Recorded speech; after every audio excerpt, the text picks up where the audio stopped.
Good morning, everybody. I'd like to thank everybody for coming out this morning for our first Bicycle Safety Summit. We just had a great ride around Tampa, and we're really excited to be here and see all the amazing things that are going on in this region to make it safer for bicycling and as an extension, walking. So I'd like to introduce my boss, Secretary LaHood, who has been a real leader on bicycle safety and bicycle infrastructure. And I know he's pleased to be here as well. Come on up, Mr. Secretary LaHood.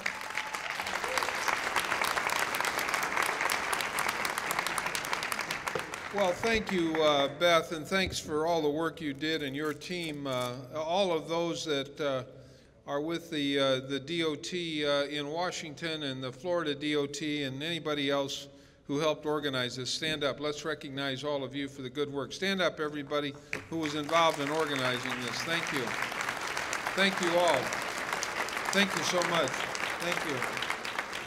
I know we're going to have a good discussion today, and this really came about as a result of the fact that we have always paid attention to safety, and safety has been our #1 priority in all that we do. And we have had the privilege over the last 4.5 years to attend the cycling summit in Washington, D.C., and have had a great relationship with that group, and I know many of you are members of that group and have attended those meetings. And this year we decided that we needed to really step up our safety agenda when it comes to cycling. And obviously we could have picked any cities in America.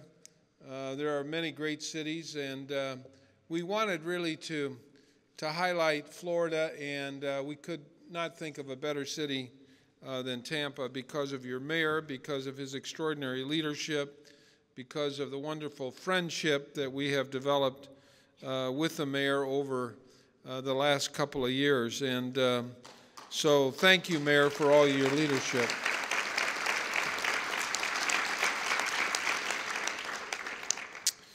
We also, some of us, live in Washington, D.C., and as you know, Washington has the largest bike share program in America, one of the largest. Mayor Emanuel is trying to develop the largest. I am proud of the fact that we helped Mayor Fenty inaugurate the bike share program a few years ago in Washington. We helped Mayor Hickenlooper, who's now the governor of Colorado, but was mayor of Denver, inaugurate the bike share program. Last weekend in Washington, the cherry blossom popped out, and every bike in the bike share program were on the roadways in Washington, D.C. That's how popular these programs are. 41 cities have bike share programs, and we are delighted with the great bikes that we rode today that'll become part of the bike share program here. And to those that have made that happen, congratulations. It's a great program, and you did it without any of our money. The mayor got all the money and put it into the Riverwalk, which is obviously a great project. But let me encourage those of you from around the state that we have another Tiger program, Tiger 5. There's $475 million in that program. And over the last 4.5 years, we've funded some bike share programs out of Tiger. So I don't need to say any more. Those of you that are thinking about implementing bike share programs in your community, look at Beth is in charge of, one of the people in charge of the Tiger program, and she's writing the notice right now. So look for that on our website as an opportunity for those of you that are looking for a little bit of money. Over the last several years, the Federal Highway Administration has invested $3.9 billion with a B in bicycle and pedestrian projects nationwide, with $324 million coming right here to Florida. And we've awarded $130 million through our innovative Tiger program specifically for bike and pedestrian projects. So look at the notice for our next Tiger round, and if you think your community could benefit from that, obviously send us an application. Today our focus really is on safety. And I want to keep this as, this is a complicated issue, but it's simple in these terms. In cities and in states where you're building roads, particularly in cities, build a bike lane. That you know, how more simple can we be? Build a bike lane. People all over America want to ride their bikes, and so when you're fixing up a new street or you're building a new street, build in a bike lane. And you know, obviously we'll be supportive of that at the national level. In 2011, bicycle deaths increased by 9%, and in Florida, 534 cyclists died in traffic crashes between 2006 and 2010. That's way, way too many. And think of the injuries that have occurred. The other simple thing is, we need to make sure that people that are driving around communities have respect for cyclists. They have as much right to the road. They have as much right to the road as the person that's driving a car. We have to sensitize people to the fact that cyclists are very vulnerable. You get hit by a 5 or 6 or 10,000 pound vehicle, bad things will happen. And so let me just give you a couple illustrations where we know we can make a difference at NHTSA. And you're going to hear from our NHTSA administrator, our safety administrator. 20 or more years ago, when our department started on the Click It or Ticket campaign, nobody in America was buckling up.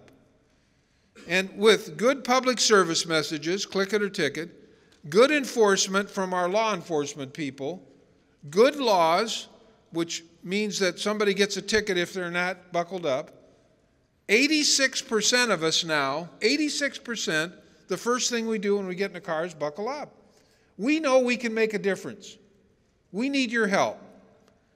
And this is a long camp. We're starting a campaign. We're starting a campaign on how to save cyclists' lives, how to save cyclists' injuries, and how to reduce down to zero the number of deaths for people that are on their bikes in communities all over America. That's our goal. This is a campaign, and it will require some public service messages.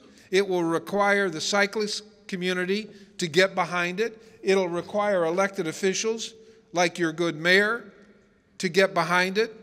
So when the city of Tampa is building a road, they'll include, like we rode on today, a bike lane. Let's don't get too complicated. That's our goal. And I think of our campaign that was mainly run by Mothers Against Drunk Driving. When I was growing up, and many of you in this room are my generation, you know what happened in communities where a policeman or somebody would stop somebody that had been drinking too much. What happened 20 or 30 years ago? They got a pat on the back. The policeman might have taken them home. They might have put them in a cab, or they might have let them drive their car. That doesn't happen anymore because of .08, because of our friends in law enforcement who arrest people and put them in jail because good laws have been passed. We've taken a lot of drunk drivers off the road. We have no tolerance for it anymore. We need to develop zero tolerance for people who don't respect cyclists. That's what we need to do. So that's what we're kicking off. You're a part of a campaign. This is as much a campaign as any campaign any of you have ever been involved in. It's going to take some resources, and hopefully we'll provide those. Some public service messages. Leaders in communities to build bike lanes. The cyclist community to get behind this. Legislatures to pass laws that if somebody is not respectful of cyclists, there's a penalty for it. So that's it in a nutshell. And I want to thank all of you who've helped us organize this. This is not the last time you will hear from us. We're going to have another Cycling Safety Summit in Minneapolis, St. Paul, but we will continue this effort until we reduce cycling deaths and injuries to zero. What a great campaign to be part of. Thank you all for being here.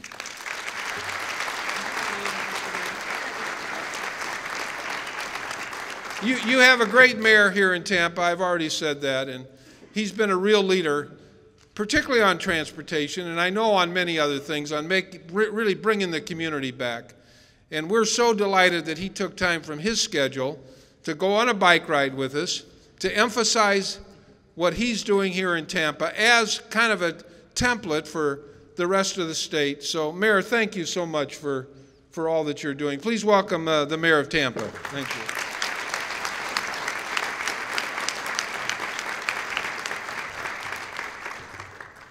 Mr. Secretary, thank you very much. Beth, thanks.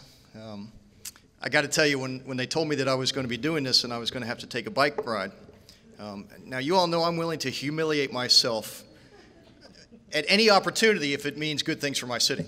I will make a complete jackass out of myself if it's for the good of the city. But the thought of having to put spandex on and some of these bike outfits that I see going around, you know, maybe 25 years ago, Mr. Secretary, I would have looked good in that, but I would not have looked good in that today. So I dressed for the occasion. Light starch instead of my normal heavy starch. So it's good to be here. Let me say something first. When you think about some of the major infrastructure projects that are taking place in our community today, that monstrosity of a project that we refer to as the I-4 connector, that will connect the I-4 interstate system to the port of Tampa so that the trucks and the containers getting off of those ships can get to the state of Maine without a single traffic light, making us far more competitive in the port business. When you think about what 6 mayors, going back to Mayor Billy Poe, have tried to do to finish that Riverwalk and to energize our waterfront.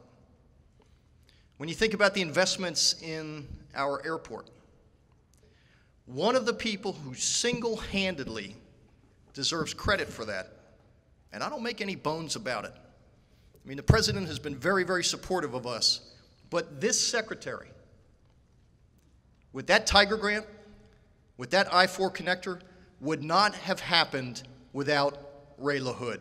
Let's stand up and show him how much we appreciate what he's done for this city.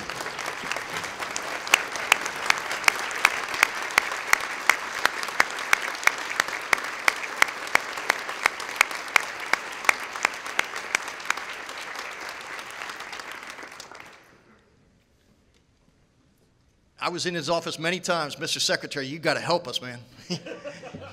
This is important for us. And like the issue that we are talking about right now, there are bigger reasons than just the bicycle safety component of this. And I'm glad to see Commissioner Mark Sharp here from Hillsborough County Commission and Commissioner Bill Johnson from Clearwater City Council. There are economic reasons why this is important. You know, you hear me talk a lot about our ability to compete and to capture and to keep the best and the brightest from around the country. Intellectual capital is mobile. Intellectual capital, these young people, our kids and our grandkids, are going to make a decision about where to live based on factors other than just where the job is. They're going to make decisions about where to live based on what type of environment they are coming to, what type of city they are coming to. Is it a city that's diverse? Is it a city that is encouraging? Is it a city that is engaging? Is it a city that's open 18 hours a day? Is it a city where you can live, work, and play and not have to get into your car? So if we're going to compete with the other cities around this country, the emerging technology cities, we've got to create an environment that enhances that, that encourages that, and bicycles are a big part of that. If we're going to be hip, if we're going to be cool, if we're going to be less dependent on cars, if we're going to reduce our carbon footprint, if we are going to have an environment where young people want to come and be a part of, sure, things like Riverwalk are important, but things like bicycle safety and encouraging the use of bikes is just as important. So it's...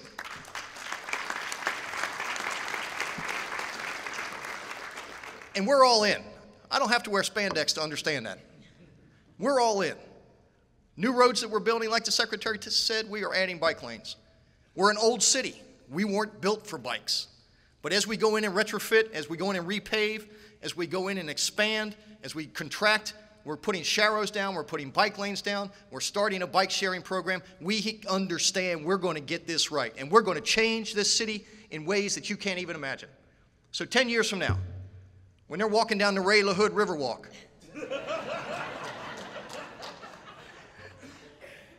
and we're riding on those bikes, and our kids are coming home, and we're not losing them to Charlotte and to Austin and to San Diego and to Raleigh-Durham. They're coming home here. They're going to be riding on bikes in a city that encourages bicycles, that is hip, that is cool, that is the place that we all know it can be. This is important. Thanks, everybody.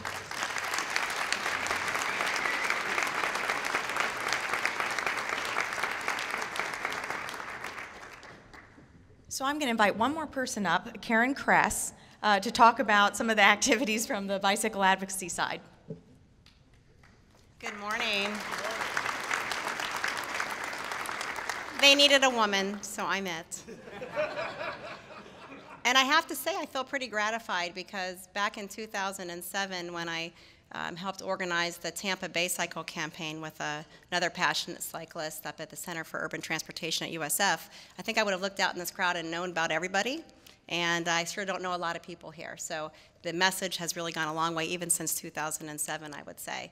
I would like to echo Mayor Buckhorn's thoughts and thank Secretary LaHood, thank Mayor Buckhorn, thank Commissioner Sharp for all your leadership. I think we know where Tampa is now, and we know where Tampa is going and needs to be. It's a different world on a bike. When you're on your bike, you notice things, you greet people, you feel good about your mode of transportation, you're saving yourself some money. Dare I say, it's even kind of a fun way to get around. There's a burgeoning bike culture in Tampa that is just busting at the seams. We're ready. Now that you've been here today, you're going to start to think about cyclists. You're going to notice them everywhere. You'll be surprised how many cyclists you see out there on the road. We're excited about the bike share program coming here this fall.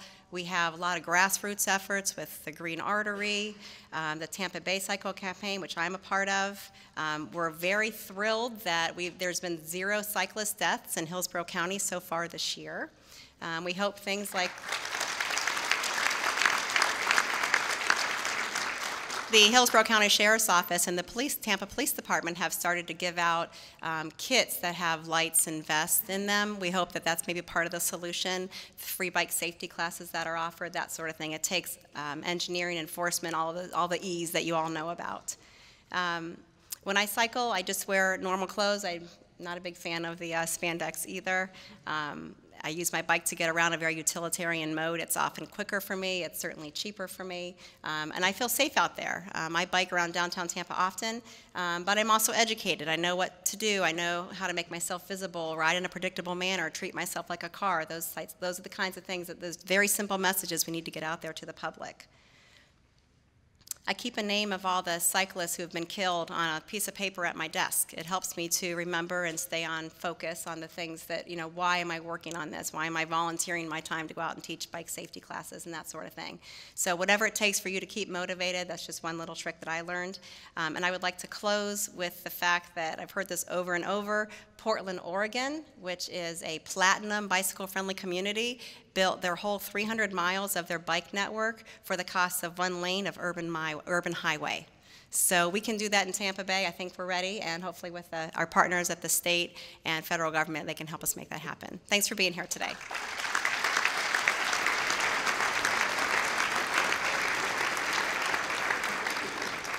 So from here, we're going to begin our program for the day, talk a little bit more about what's going on in Florida, and drill down in ways that we can continue to improve things. As the Secretary said, we have focused like a laser on safety at DOT in terms of distracted driving and seatbelt use and ending drunken driving. But also, this is an area that, while it's been a problem for a while, it's an increasing problem because, as the mayor said, more and more people want to do this. So we're getting out ahead of it today, and I'm really excited to be here with all of you to do that. I'm going to invite our NHTSA Administrator, David Strickland, up to moderate the panel, and thank Secretary LaHood for being here. He's going to have to leave to get back for a White House meeting, but I invite everybody to thank him for his time here today again.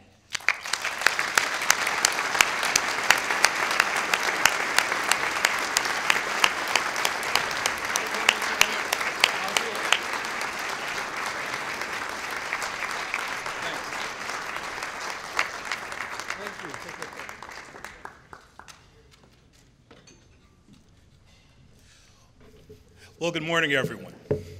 My name is David Strickland. I'm the administrator of the National Highway Traffic Safety Administration, and it's great to be back here in Tampa. I was actually here a couple of years ago for a pedestrian safety event.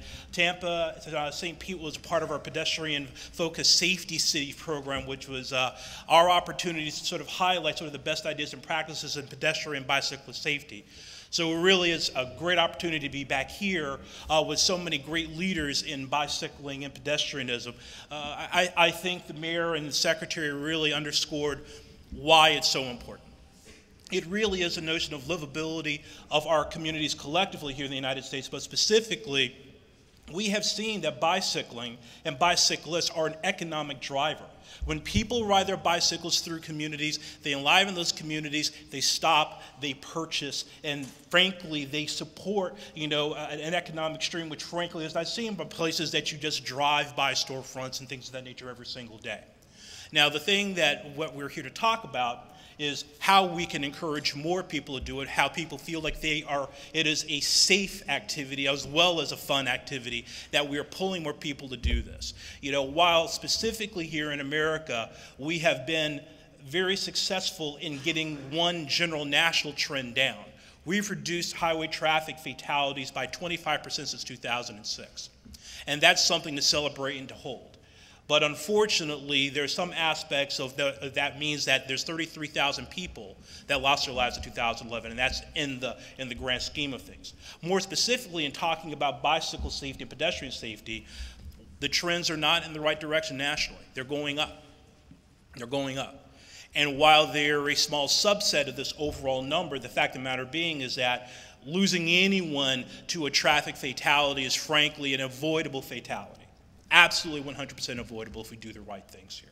So the fact that we're here today to talk about bicycle safety specifically, how we can continue to move and encourage livability is frankly a long-range goal. And as the Secretary said, this is the beginning of a long campaign and we're here to stay. I know that in addition to our summit that's going to be happening in Minneapolis, I and my team at the National Highway Traffic Safety Administration will be going around the country this summer, working with a number of communities on improving pedestrian and bicycle safety, talking about education, talking about enforcement, and with, frankly, the great work of our partners in the Federal Highways Administration, which works so hard on encouraging the right engineering designs to encourage bicycle safety. So it really is a pleasure and an honor to be here with all of you today.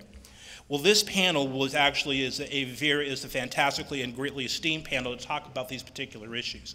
Clearly, Mr. Mayor needs no introduction, and thank you so much, Mr. Mayor, for being here and being so supportive of the work that we're doing here, because long and short of it, it really is our time to show what a great city could do to move into that next phase of encouraging a livable community in the truest sense.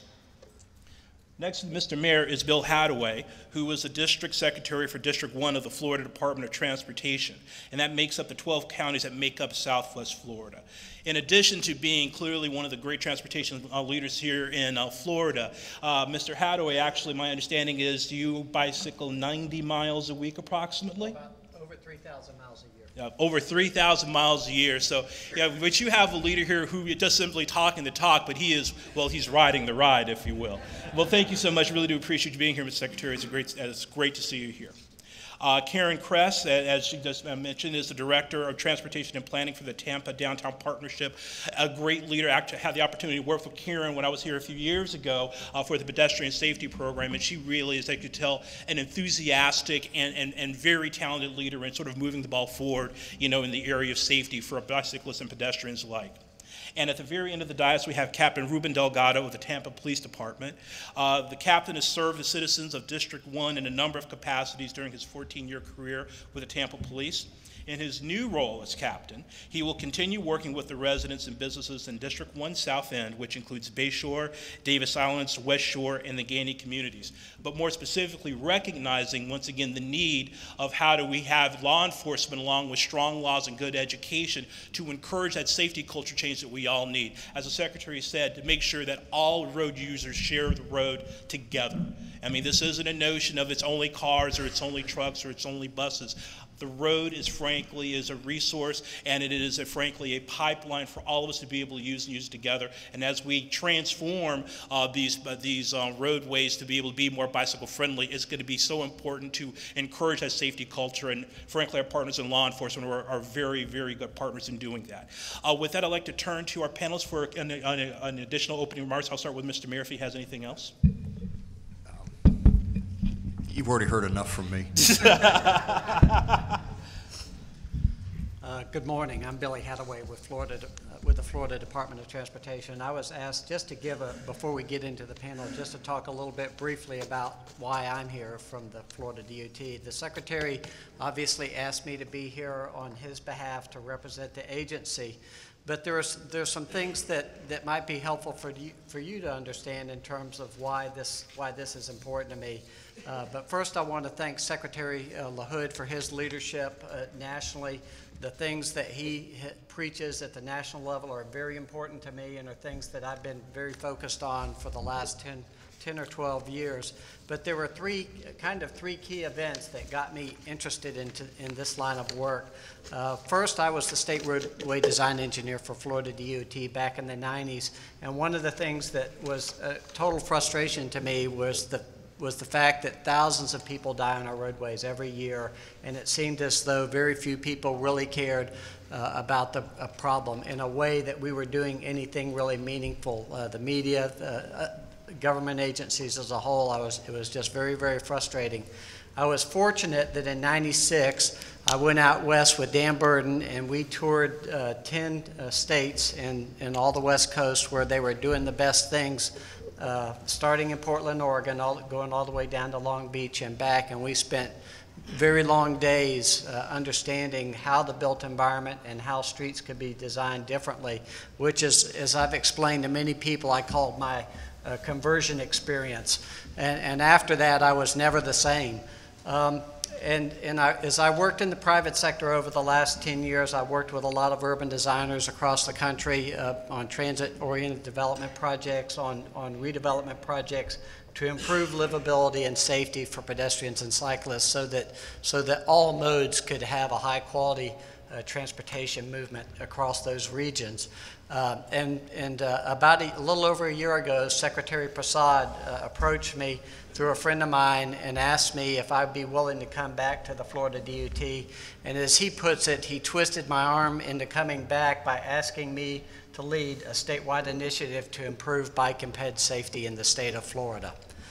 As many of you are aware, the Surface Transportation Policy Project put out a report called Dangerous by Design. 4 of our regions are in the top 10 in the country in terms of being unsafe for bicyclists and pedestrians, and that's not a place that the Secretary nor I want us to be. So the challenge that he issued out to all of the secretaries and me is that he wants us out of the top 10. He does not want to see us back on that list, both for our citizens and also for the tourists that come here. However, he raised the bar. He said we're going to focus on our top 10 counties across the state to improve bike and ped safety. So over the past year, we've done a lot of work to get geared up for our initiative, which we've recently launched, Alert Today, Alive Tomorrow. You'll be hearing more about it. We have a very dedicated cadre of professionals.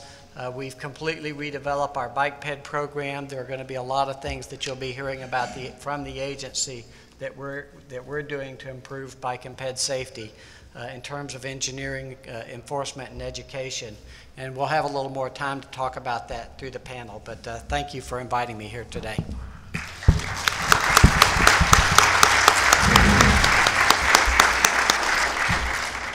Good morning again.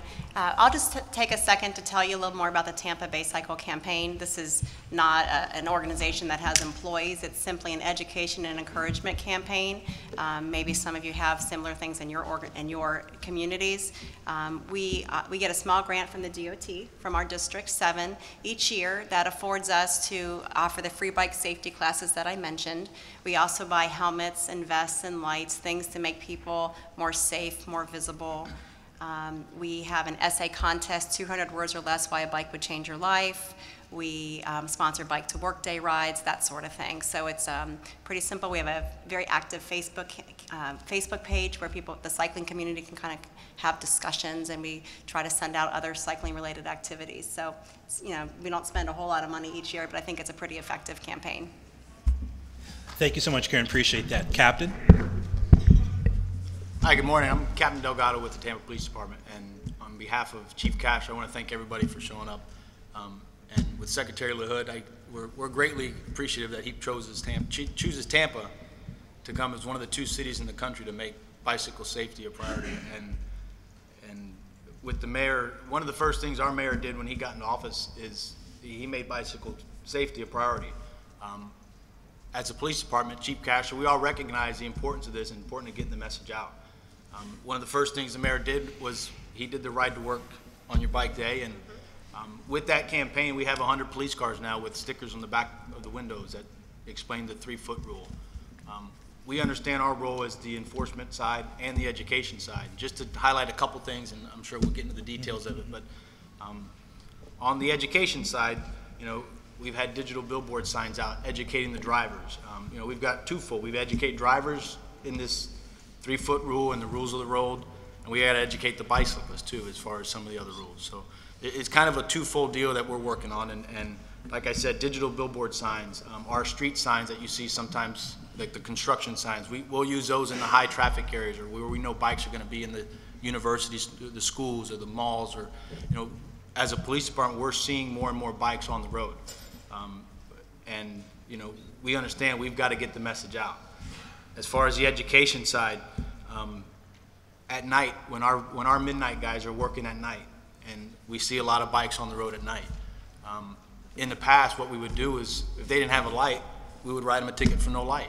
And we would go our way, and they'd ride off in the dark again. Well, we've changed that. We've partnered up with a couple of corporations. We've gotten grants. The Florida Department of Transportation is, now we've gotten 1,000 bike lights that we've given out. So instead of giving them the ticket, we equip their bike with a bike light now, and we try to make them a little bit safer and kind of give them the handouts and educate them on the safety. So. Education and the enforcement are the 2 topics here that I'm sure we'll be diving in later, but just to give you a brief intro of what we're doing. Thank you so much, Captain. We appreciate that.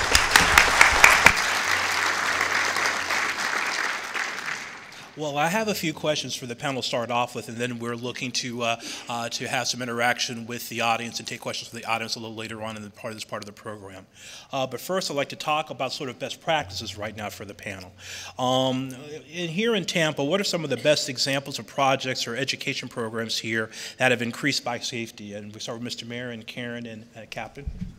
I think Captain Delgado touched on the one signature project that has occurred over the last year, and that is the recognition of the 3-foot rule. Those of you who have known my career know I'm very familiar with the 6-foot rule. I'm just going to leave that alone. I didn't say it. I left it alone. For those of you who are not from here, that was we put a distance separation between strippers and their patrons, and it was 6 feet. And so.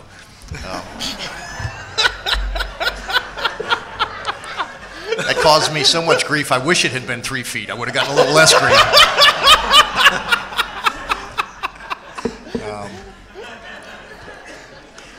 So I was happy to learn about a 3-foot rule,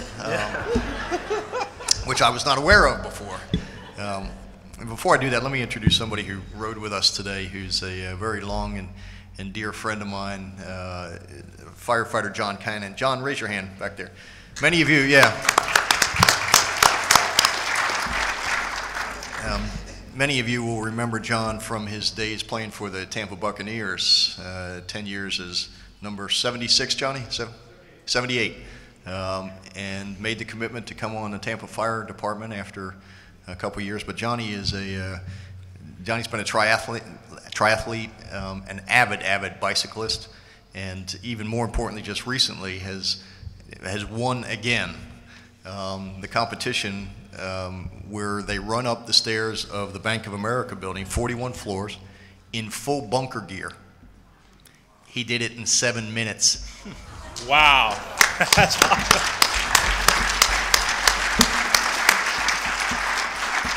Now, I'm not going to tell you how old Johnny is, but I'm 54 and he's a year younger than me. And he just smokes these 21-year-old kids like there's no tomorrow. So there is hope. I will get in spandex at some point, Johnny. But anyway, the educational campaign that we launched a year and a half ago, I mean, seriously, I didn't know the 3-foot rule. I had no idea what that meant. I was like, 3-foot rule? I actually have to pay attention to these bicyclists? So it really is an educational campaign. Like the Secretary said, whether it was the seatbelt, whether it's the car seat, I mean, it takes a while to educate people as to what it is that you're doing. And it is so critically important that we spend a lot of time, some money, to educate the population because Florida is a very car-dependent state. We have developed that way. Our urban planning has encouraged that. And I don't think most people are cognizant of the rules of the road as it pertains to bicyclists. Conversely, those in the bicycle community need to behave accordingly. If I had a dollar for every time one of these Jimmy John bicycle riders have almost run me over, going the wrong way and busting red lights through downtown Tampa, I'd be a rich man. So bicyclists have an obligation too to respect the rules of the road because in that collision, you are not going to come out well. And so it's a two-way street. So we are engaged not only in terms of using the Tampa Police Department, using organizations like Karen's organization, but to get that word out, whether it's PSAs, whether it's promotional materials, whether it's just the mayor using the pulpit to do so. I mean, we are aggressive about it, we're committed to it, and we're going to continue it. Thank you, Mr. Mayor. Karen? I'll make a comment on infrastructure. I've been in my job almost 10 years now, and when I came to downtown Tampa, I don't think there were any bike lanes. I think there were 0. Since then, we have an off-road trail that's actually separated from traffic on Meridian. All of our state roads in our downtown have a bike lane on them. The city has gone from a lot of one-way roads to two-way roads. Actually did a road diet on 2 of our roads, a state road and a city road in our downtown. So we've come a long way just in paint and infrastructure. I think though it is important to note when you look back at fatalities in Hillsborough County, a lot of them occur on streets that have bike lanes. So I don't want us to just get comfortable and feel like striping in a bike lane is, we're solving the problem. I think, as a woman and as a kind of an owner of 3 young children, I would never take my kids on the street to bike with me. So as much as you can do for me that separates me from traffic with more than a line of white paint is certainly appreciated. Fantastic. Thank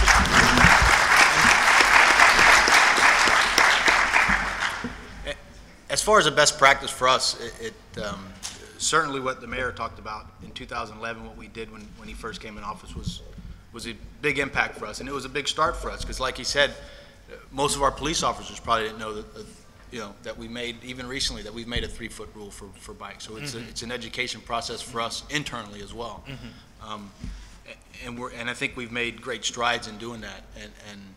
But more recently, I think that the bike light initiative that we were able to do with the Florida Department of Transportation and the grant we received from Target, 1,000 lights we did in a few months, and it was easy, which is not necessarily the great thing, but it was easy to find 1,000 people at night without a light on. So I think we've made an impact at night as far as seeing the light. We see them now. You drive in certain neighborhoods and they've got the light. It's clearly identifiable that it's one of our lights. But we've run out, so we're looking now to resources to get more lights. But something like that is another step in getting the safety and the awareness out.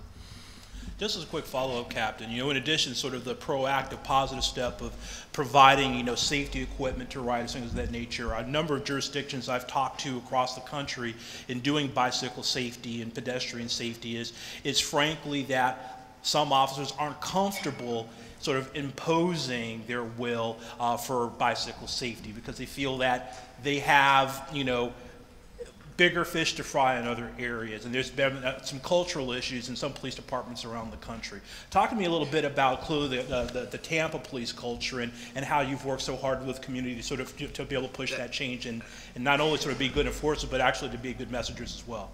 They've never worked for the Tampa Police Department. That's for sure. So you know, we don't take any, I mean, we'll work, just speaking from a crime standpoint, we work a burglary to somebody that was delayed, or we work a theft just like we would work, you know, the robbery or the homicide. We don't take anything for granted, especially the safety of somebody. And to discount somebody without a light on because we have a bigger fish to fry is not, you know, that if it's something that we see and we recognize, they take action. And you know, we're not going to pass somebody up just because we want to go catch something else. You know, we pride ourselves in doing the right thing and helping each citizen, you know, no matter what the need is, you know, we're gonna do it. So thank you, Captain. I appreciate And I just that. might add that the chief please. of police in the city of Tampa is an avid cyclist herself, so that certainly, I think, lends some support.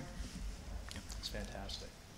Circling back on engineering, Bill, can you talk a little bit broader about sort of engineering planning and strategy and sort of how you're sort of integrating, you know, improving bicycle safety, and not in terms of sort of future projects, but how you think about possibly, you know, other places where it may not be due for upgrades and, you know, for significant periods of time, and what are some of the best examples of that work here in Florida and throughout the Southeast, if you see?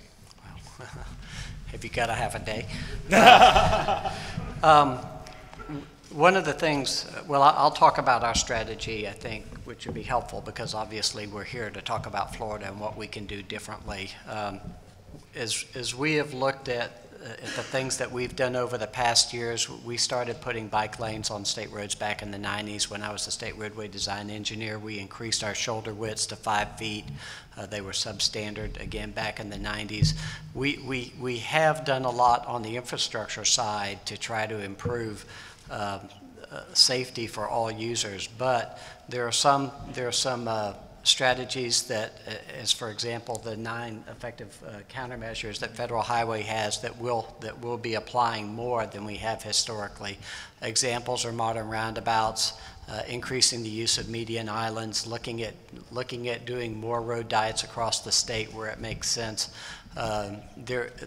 Use of the Hawk, which is a pedestrian signal, crossing signal that's available for use, rapid rectangular flashing beacons, which people call RRFBs for a good reason.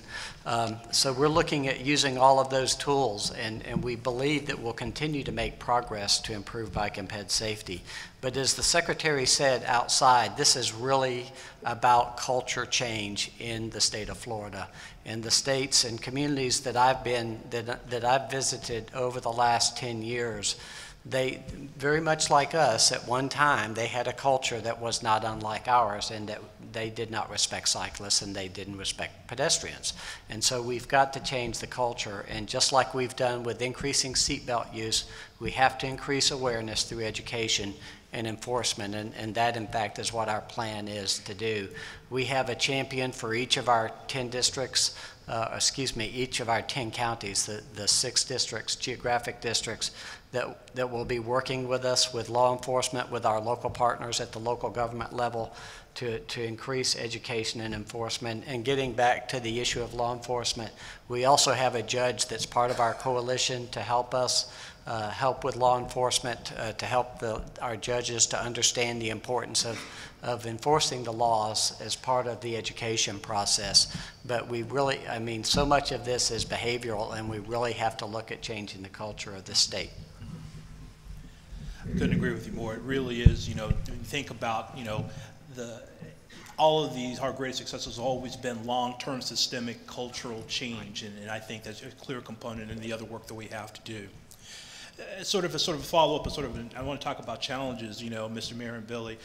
What do you think are the major challenges or barriers to increasing bicycle safety here, not only here in Tampa, but frankly, Florida-wide from your observation? And how is the state working with communities to overcome these particular barriers? I think the first hurdle we have to overcome is the recognition that, you know, bicyclists and motor vehicles share the road.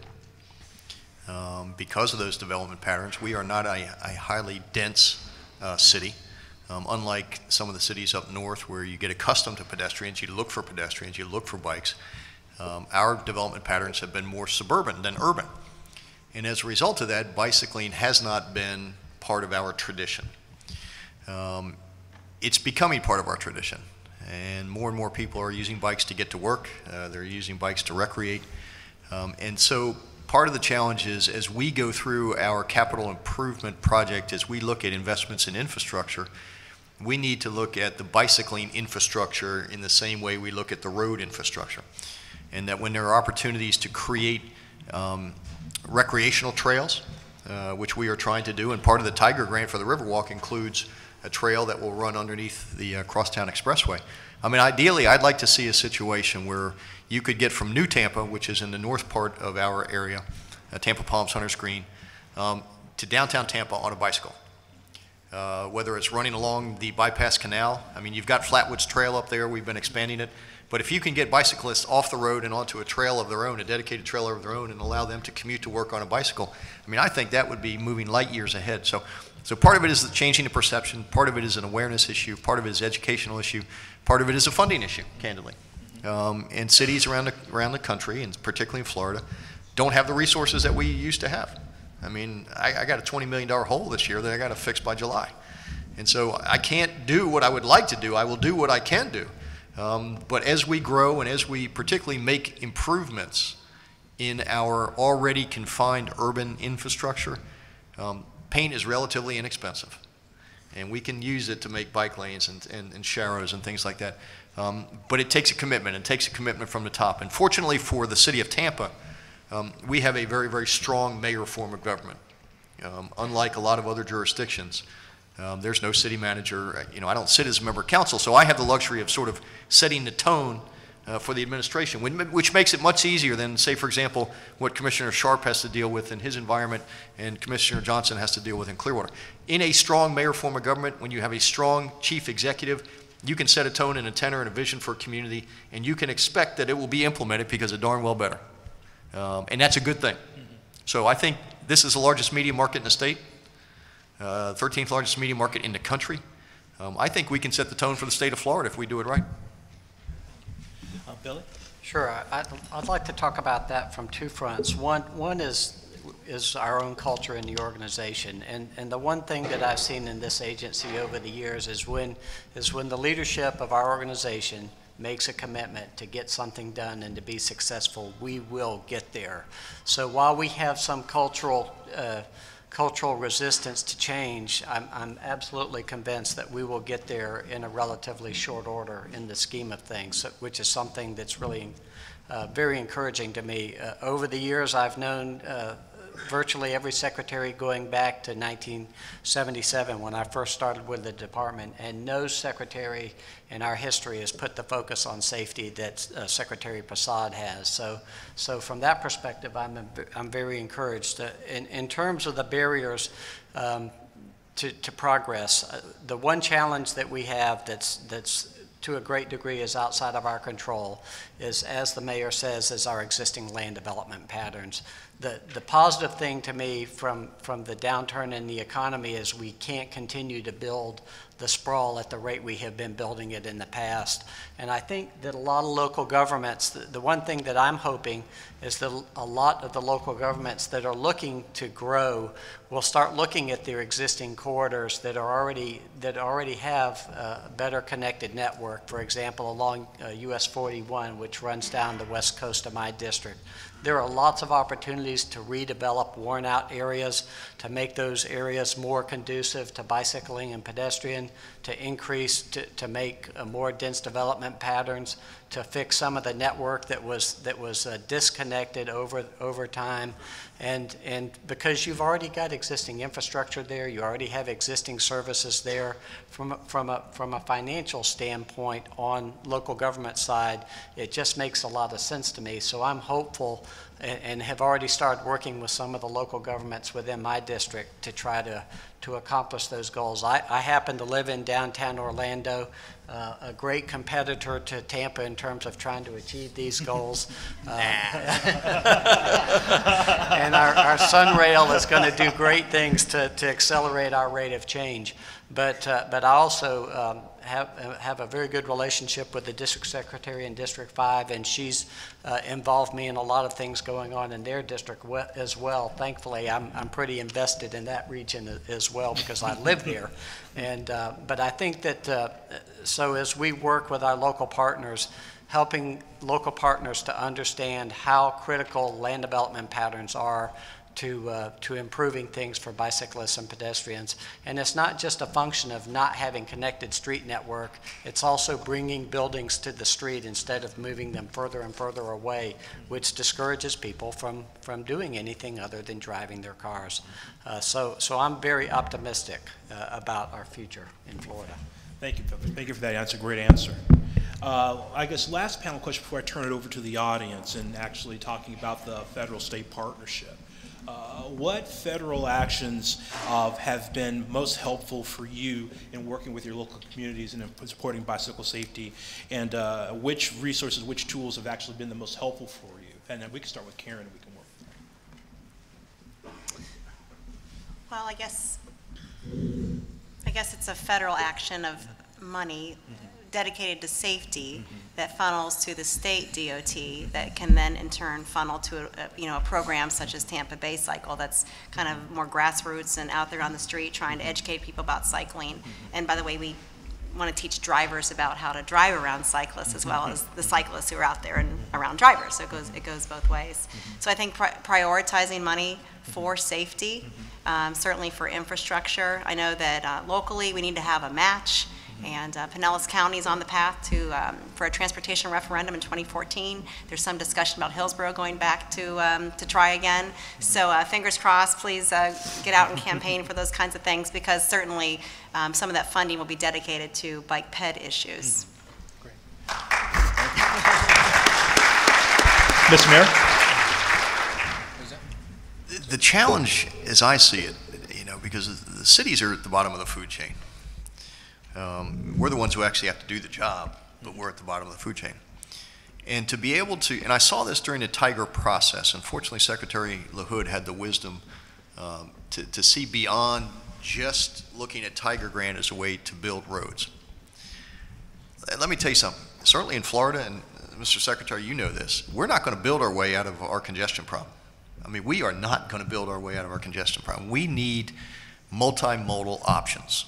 We need rail, we need HOV, we need bus rapid transit, and if I have one more mayor from around the country thanking me for what should have been our high-speed rail money, I'm going to run for governor.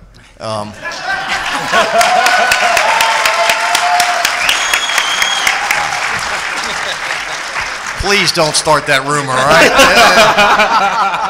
My wife will kill me and you. But when you go to Washington, D.C., and you make the case that multimodal transportation and funding multimodal options should be part of the discussion, and that a Tiger Grant just can't be about building roads, or that it just can't be about, highways. We've got to change the mindset. And we've got to encourage lawmakers, particularly at the national level, and at the local and state level, folks are much more cognizant. But at the national level, those funding sources to help you do your job better, and to help those of us who have to actually implement it at the local level do our job better, has got to be broadened. You can't be locked into that roads as the be-all to end-all, because I can tell you, as a community, city of Tampa, Tampa Bay area, we are far less competitive because we do not have multimodal options. We are the only city of our size around the country that doesn't have rail, we're getting BRT, we're getting HOV, but we need those options in order to compete. And so lawmakers have to start thinking in those terms. Yeah. Thank you. Ms. Secretary, on that particular point? Well, from my perspective, the biggest thing is Secretary LaHood's leadership. I mean, any organization, the greatness of any organization is a function of the leadership.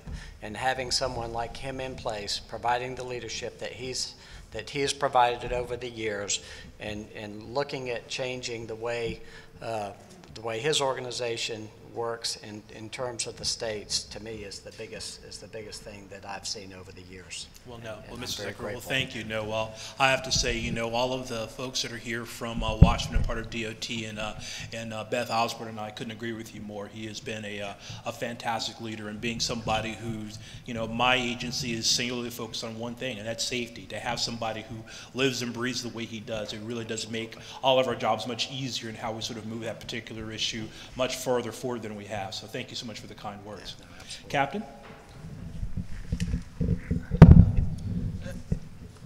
Just to echo a couple things that were said from the federal standpoint, it would be the funding that we do receive. Those 1,000 citizens that have lights now, you know, probably wouldn't have them unless we have initiatives like that and the funding like that.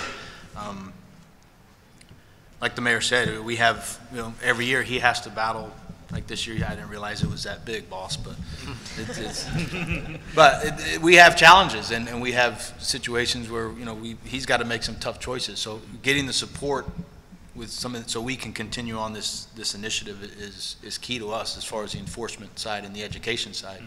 And just to echo again is his leadership. It's a lot easier when we start getting the message out that on a national level, we're getting the same support because he's carrying that torch and he's making it a priority. So. Thank you, Captain. I appreciate it. Well, thank you so much. Now we'll turn to the audience. Are there any questions? We have a microphone back there. Please raise your hand, and if you could state your name and your organization, and then ask your question, that'll be great. Hi there. My name is Catherine Moore, and I am with the South Florida Bike Coalition. I also work with Broward B-Cycle, the bike sharing program in Broward County. My question is regarding the enforcement. I was wondering how many tickets you've given for cyclists who've been passed by less than 3 feet, and if it's usually the people in cars that you give those tickets to, or if it's trucks, or like what is the driver profile for those people who break that law? Thank you. I was asked that earlier, and we don't track our specific statute that we write for. The clerk of the court does, so those statistics are available. It would have to be calling them and having them do the research on it. But, you know, from an enforcement side, like I was saying earlier, you know, when it first came into play and into the law, most of the officers probably weren't aware of it, just like I wasn't aware of it. So we're educating our officers as well. So you're going to see an increase in the writing of the tickets just from the education of our officers' standpoint. What's that? It's a moving violation, so it's 160. Yeah, they've changed it every year. I know they just came out. It's 150, 160 bucks, somewhere in there. Yeah. Thank you. Hi, good morning. My name is Joshua Pillock. I represent the VM Eborn Neighborhood Association. I sit as vice president of that organization. I would like to thank the city of Tampa for its work in our neighborhood over the last decade. We've seen the transformation of the Nebraska Avenue corridor within our community. It used to be a 4-lane, 2-directional, accident-prone, heavily overused way, and today is bicycle-friendly with bike lanes. We're seeing the development of bus rapid transit, and I think that while a shared roadway doesn't solve all of our problems, as Karen has identified, I do feel that I feel safer as a bicyclist on our roads today, and it's evident when I leave my community to try and connect to other parts of Tampa that lack these road surface features, that programs like this and initiatives such as this help to make road use by all users a safer place. And I just want to thank the city of Tampa for its efforts. Thank you. Thank you. Right over here. Good morning, and thank you all for being here. I mean, I didn't invite you, but thanks for having this. I'm from Charlotte County, and when I crawled out of bed this morning and said, why am I doing this? I forgot how excited I get and how much I learn and what I get from coming to things like this. And I belong to Florida Bicycle Association. I'm on the board. I also sit on the Charlotte County MPO BPAC Advisory Committee. And I ride a lot. I'm a cross-country rider. I've ridden in probably 20 states at this point. And there's two things I think we need, and it fits right in with what's been said here earlier today. Oh, I have one other job. I'm the seller of original SUVs. I sell bicycles. And in most of the world, a bicycle is an SUV. Let's make it that this way. What I asked today... Better fuel economy than the other kind. We got to figure out the calories and make a comparison.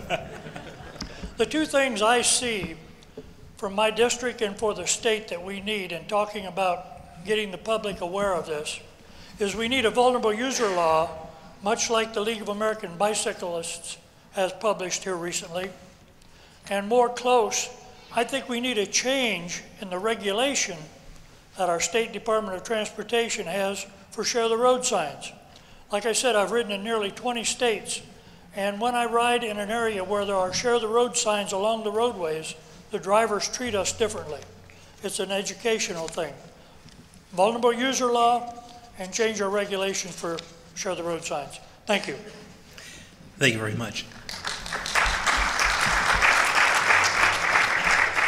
Over here to the, oh, I'm sorry, I'm just who had it first. There's one over there, and then we'll come back over to this side.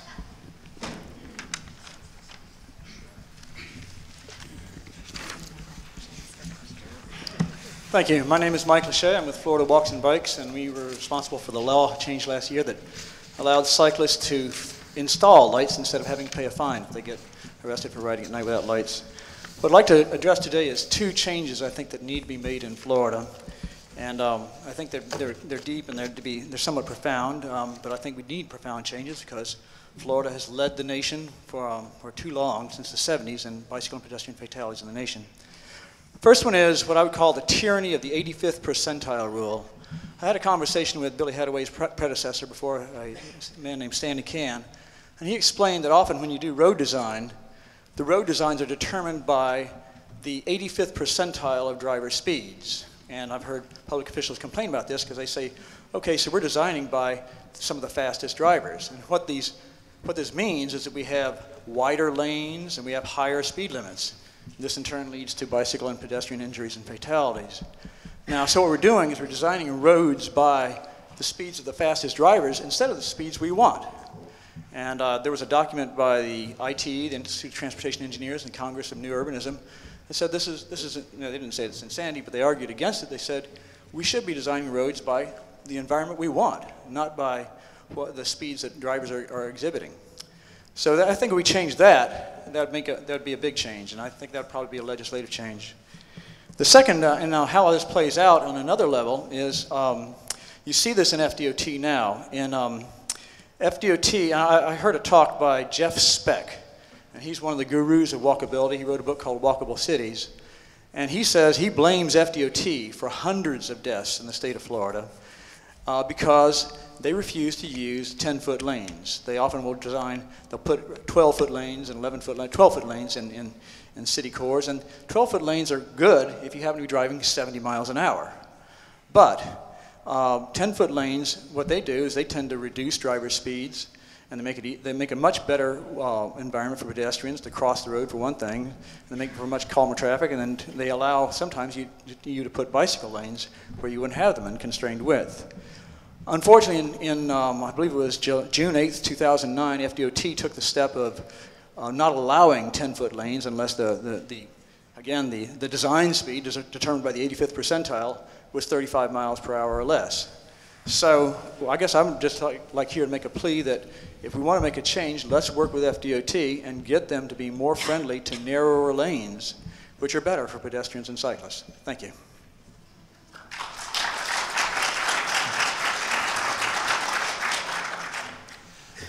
Right there.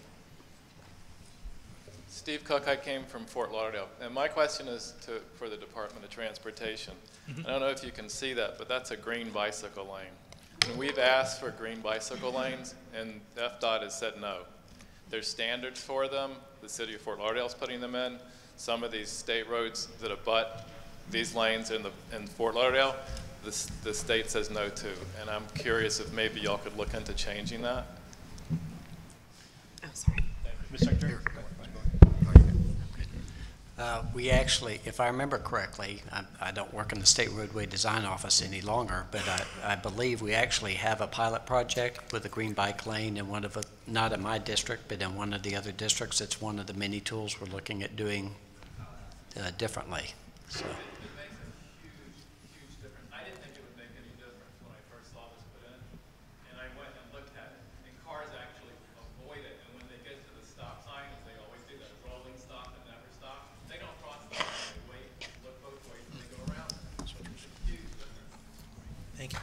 Thank you. I think we have time for 2 more questions. Go ahead, sir. Let me follow up. Please. You know, we are open to trying anything that works, and certainly if we see that the data supports that it works, we are absolutely interested in trying new tools. Thank you. Hi, how are you, ladies and gentlemen? My name is Carlos Cabral. I'm a volunteer with Cesar Hernandez at the University Area Development Corporation, and I also work at Publix, and I'll be leaving college in December 2013. My question is to looking for a job too, I'll bet. Go get him, Carlos. Should have brought resumes too. My question is to the panel, especially to a good hero in Captain Delgado. What can community leaders do to work with the Tampa City Council and Tampa Police Department on bicycle summits, and what can community leaders like me do to help improve the community in Tampa, Florida, and of course public transportation?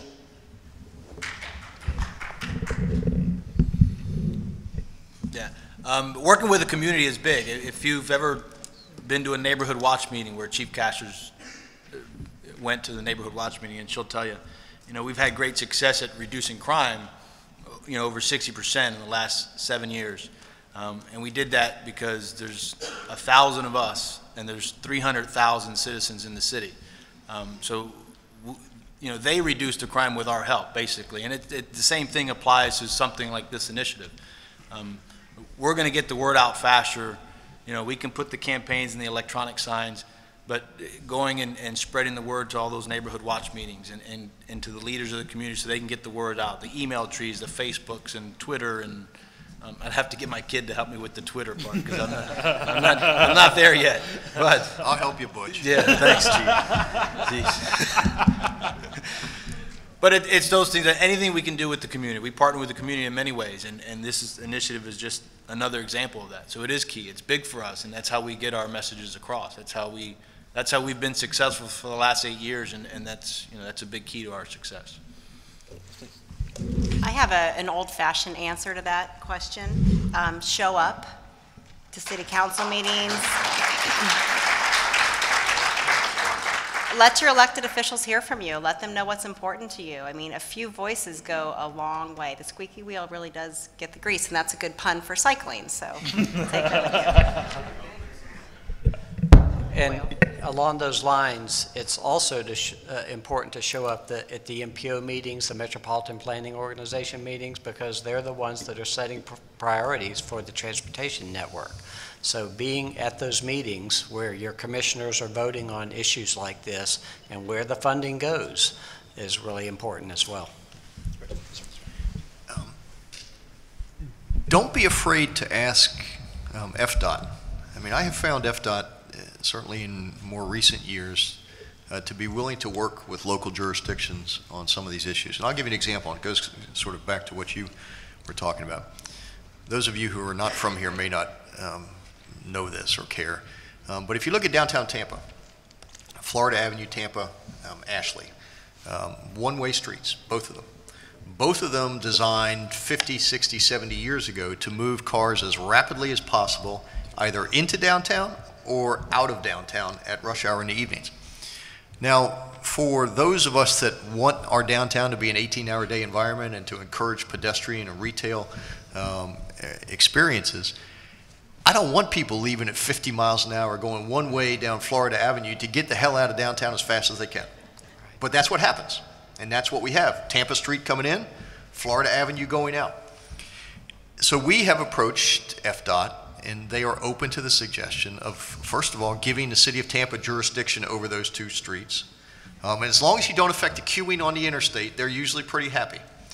To give us jurisdiction, to allow us to put those streets on a street diet, to potentially reduce the size and the number of lanes, to potentially two-way the streets, to encourage retail, to encourage angled parking or side parking, parallel parking.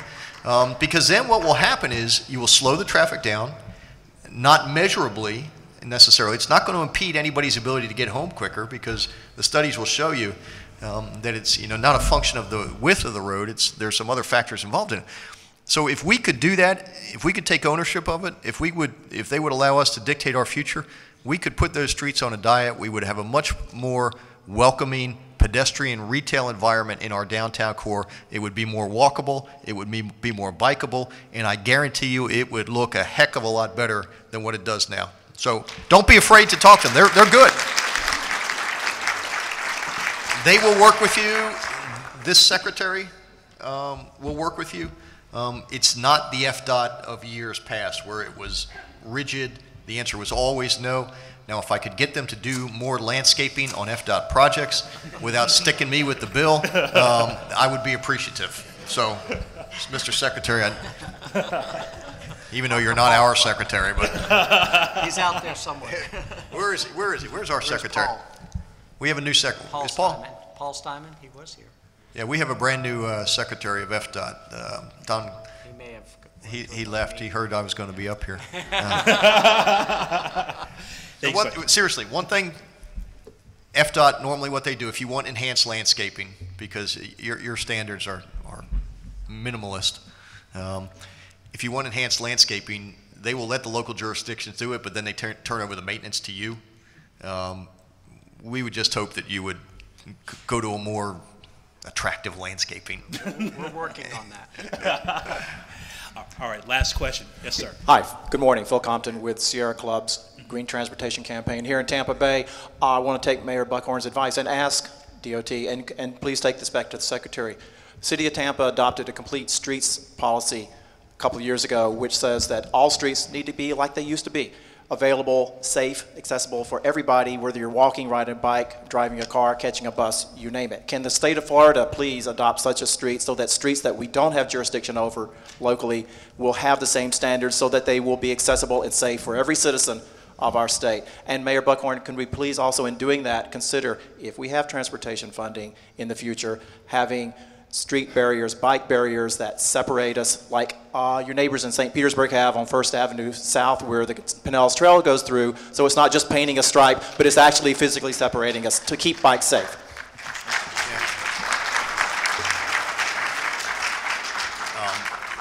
Phil, we are looking at all those options, certainly with the Envision project that we have just completed that lays out a blueprint for our urban core for the next 25 years. Street dieting is a part of that equation, and if you put a street on a diet, that gives you additional capacity to do the dedicated bike lanes, separated bike lanes. Obviously, we're not going to have the entire city that will be available for that, but there will be portions, and we absolutely will consider that. Yeah. Well, thank you all so very much for your. I'm sorry. Go ahead. Yeah. Well, I think that in the discussion that we've had so far, the point that I'm trying to make is that we're going to do whatever it takes to improve bike and ped safety. We have a lot of the elements of complete streets policies in place. I would like to see us move to a statewide policy, but I don't make those decisions by myself. It's something that I have as part of my agenda to work on over the next couple of years. Great, thank you very much.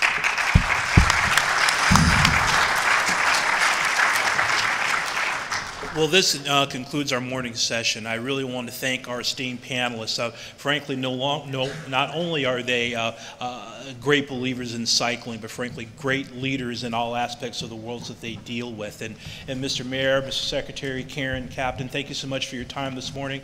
We will be now taking an hour lunch break. We'll be starting back at 12:30 for our smaller breakout panels. Thank you so much, and have a great rest of the morning.